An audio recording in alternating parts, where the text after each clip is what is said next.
అమ్మ నేను ఆడుకోవడానికి పోయేస్తానే. రే ఆదివారం వచ్చి నా స్కూల్కి పోయేటప్పుడైనా కాడుడేనారా ఏం ఆడతావురా? ఓకే వేస్ట్ గాడిది. హోంవర్క్ వేసుకోపా.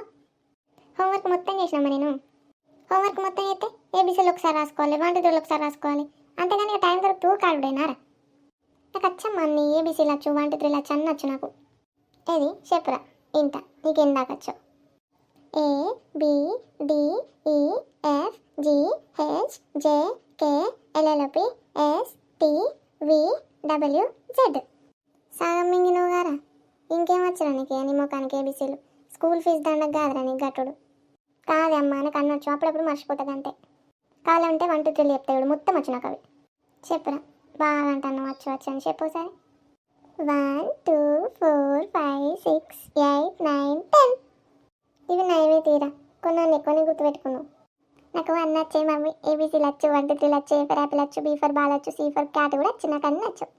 మా మేడాలు అన్నీ చెప్తారే నాకు, అన్నీ వచ్చు, నాకు అన్నీ నేర్చుకుంటాను. కానీ ఒక్కటే అర్థమవుతలేదు మమ్మీ నాకు. ఇప్పుడు ఏ అంటే ఏ ఫర్ యాపిల్, బి అంటే బీ ఫర్ బాల్, మరి అట్లా 1 అంటే 1 ఫర్ ఏంటి మమ్మీ? మా మేడాలు కూడా చెప్తలేరే. ఇక నిన్ను చదివించుడు బంద్ చేస్తారా ఇప్పటిసుంది? ఫీజు తండగా ఆని బతికించినట్టు అవుతుంది, కట్టి సపరేపోక బర్లుగా అయిపో, ఇంత లాభం అన్నది. ఏంది మమ్మీ అట్లా అంటాను నువ్వు? మరి కాదారా పిచ్చోడా, 1 ఫర్ ఏముంటుందిరా? 1 ఫర్ 1 ఉంటుంది, ఇంకేముంటుందిరా దానికి? ఫర్రు